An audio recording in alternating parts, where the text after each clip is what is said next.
欢迎来到药专家的1分钟小教室。想从热饮喝到维他命 C， 还不如喝新鲜柠檬汁。维他命 C 怕阳光、热及空气，加热后结构被破坏，失去营养性。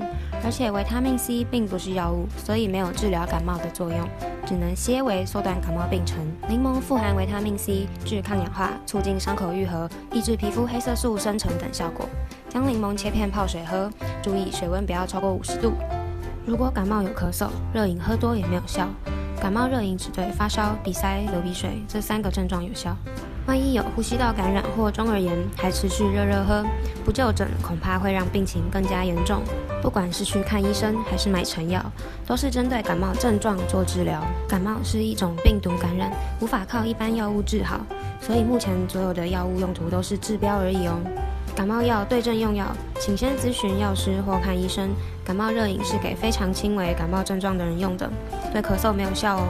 建议购买感冒药前先咨询药师，吃对症的感冒药才有效。记得按赞订阅药专家，我们下次药专家小教室见喽。